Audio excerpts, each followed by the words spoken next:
Hello and welcome to all the loyal friends of Nice Surprise Tarot. Today we have a precise question and also a precise answer. And the question is, what tarot card is my zodiac sign? As you know, there are 12 zodiac signs and correspondingly we have 12 tarot cards for these zodiac signs. So let's begin. And now let's begin with the Aries zodiac sign. Here we have the Emperor tarot card. Aries, a fire sign ruled by the planet of Mars, is matched with the card of the Emperor. Aries is cardinal, which makes those born under this sign action-oriented and born leaders. If not socially, then in idea and thought. The Emperor card number 4 in the Major Arcana, is associated with fatherhood. A disciplined man, the Emperor knows how to go to war and make decisions in the interest of his kingdom. The Emperor is the exaltation of the Sun in Aries, using his willpower to put order to the world around him. And he is also the baby of the house, which is to say, the one everyone organizes their lives around. Second is the Taurus, and the card is Hierophant. Sensual, earthy Taurus, a fixed sign, full of self-knowing, is related to the Hierophant, card number 5, the interpreter of sacred mysteries. Their truth-seeking is what links Taurus representatives to the Hierophant. Taurus people are dependable, trustworthy sources of information, and that is why they are the best at spreading gossip and the best at shutting it down. A Taurus knows the truth. Forget all other truths. Gemini. The tarot card is the Lovers. Dual in nature and ruled by Mercury, god of communication. The sign of Gemini is represented by the Lovers, number 6 card. The Lovers card references a much older story, namely that of Adam and Eve, where one lover was conceived from and as a reflection of the other. Usually depicted as standing beside the tree of life and the tree of knowledge, the Lovers are all about communication and unity. There is no bad side, no bad one. Now we have the Cancer, represented by the card of the Chariot. If I were to play a guessing game, I'd assume that watery, cardinal Cancer was ruled by the Moon, seeing as how Cancer is ruled by our Earth Moon. Well, if I played that game, I'd lose, because when it comes to tarot, Cancer is ruled by the Chariot, card number 7. Like all cardinal signs, the charioteer is a person of action. Like all Cancers, the charioteer is clad in armor to protect his vulnerabilities. Additionally, the charioteer is often depicted with moon on his armor, and despite balancing the forces of lightness and darkness on earth, the charioteer is always depicted by water. It is the card of determination and assertion through balance and intuition. Now we have the zodiac sign of Leo and the tarot card of the Strength. Flaming Leo is associated with strength. The card number 8 of the Major Arcana making it one of the more visually obvious connections. The Strength, a card traditionally painted in yellow and gold tones, depicts a maiden and a lion.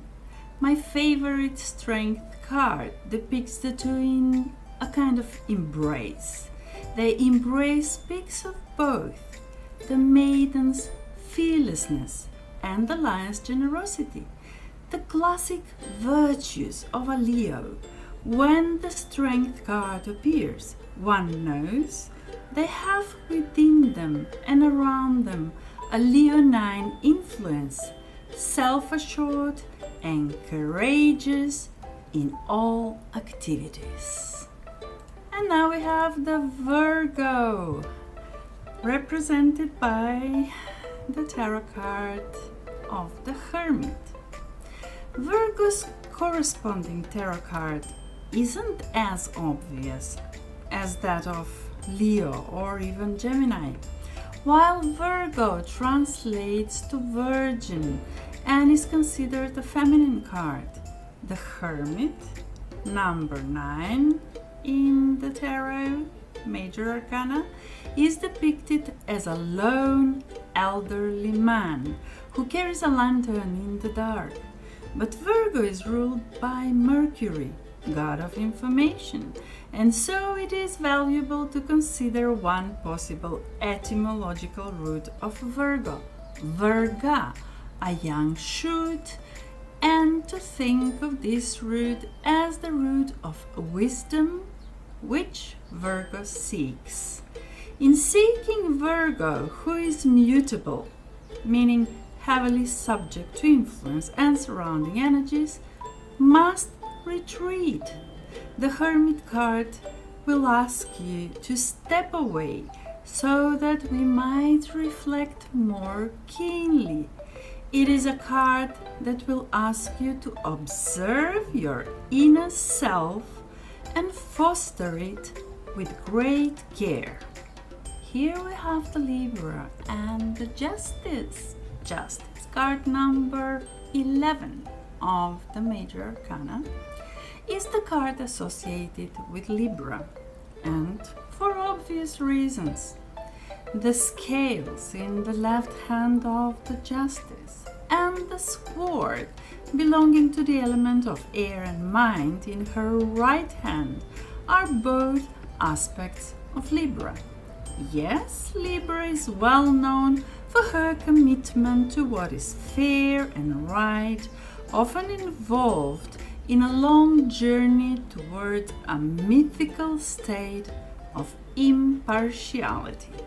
Under the support of this card, a Libra doesn't have to feel too bad about all those indecision jokes, and it's a good thing. Justice is often bent to one side or another by intuition and information, because Libra has got both in large amounts. Now we have the zodiac sign of Scorpio and the tarot card of Death. If it weren't enough for Scorpio to be depicted as a terrifying scorpion that can sting you if you dare to threaten them, the gods and goddesses also granted Scorpio the card of Death, number 13 in the tarot deck. What lack! A terrifying image of a skeleton riding a horse. It's safe to say that both images aren't quite what they seem, and while initially disturbing, the Death card in a tarot reading can signify renewed sense of life. That's because the skeleton depicted represents what remains after death, what is natural to us and remains with us throughout the numerous lives we lead. The Death card is all about transformation and rebirth, just like every Scorpio breakup. Next, we have the zodiac sign of Sagittarius, represented by the tarot card of the Temperance. A Sagittarius, half human, half horse, all bad impulse control, What better card to represent such a morally complicated sign than the card of the Temperance? Number 14. This tarot card often depicts an angel spilling water from one cup to another, moderating and leveling. So too does the Sagittarian strive to be moderate in their actions and their philosophies, actively seeking to know what is not known and make of it something incredible. And it's no coincidence that temperance is also related to abstinence from intoxication, because when the Sagittarian gets a taste for freedom, from an enclosure, from inhibitions, they might just gallop much further than they meant to go. Sign number 10 is the Capricorn, represented by the Devil. In an interesting turn of perspectives, Capricorn, which is devoted, private and persistent, is most closely associated with the Devil, card number 15. There is of course one glaring similarity. Both cards depict an entity that is partly goat. Sure, Capricorn is half goat, half fish, and the Devil is half goat, half man, but all the same. In either case, both sun signs and tarot card depict a force that is driven to succeed, but chained by earthly expectations, and each one is subject to certain, shall we call them temptations, that are self-destructive. Cardinal Capricorn, ruled by Saturn, is a sign that works hard through their own limitations. The Devil too wants you to know what is and what isn't right for you, but he wants you to find out the hard way. Now we have the Aquarius, represented by the tarot card of the Star. Let it be known that Aquarius, often confused for a water sign due to, well, aqua, is actually an air sign, the wind that carries the waves. It isn't so shocking then to find out that the tarot card corresponding with Aquarius is none other than the Star, number 17, a goddess pouring water in the river and the earth with one foot on each. She, like Aquarius, bears water, which means emotional elements, and pours it out where it can be of use to all. Like the Star, Aquarius is optimistic, concerned with dreaming up the path toward a greater good. Like Aquarius, the Star is more concerned with her celestial journey rather than what earthly things might stand in her way. And finally, we have the Pisces, represented by the Moon. Pisces. They are the last sign on the Western wheel, abundant with magic that is certainly not of this world. Yes, the sign of the fish swimming in opposite direction is in fact not of this world at all, and is most closely tied to the Moon, number 18 card of the tarot deck. Idealistic and subject to undercurrents, Pisces is sensitive to what lies in their subconscious and what lives in the dreams. So too does the Moon represent our connection to our shadow self. She has her own light and asks you to adjust your eyes so that you might see. When the Moon card rises in a reading, it's time to connect with the Piscean aspects of your personality, to weave effortlessly through distinct spaces, people and projects, connecting each to the other with soft, radiant light. I hope you like the tarot card representing your zodiac sign. I might even tell you that there are tarot cards that represent your personality and your age, but maybe some of the next videos I will tell you a little bit more about that too. If you like the videos, share, like and subscribe, and I will see you soon. Ciao!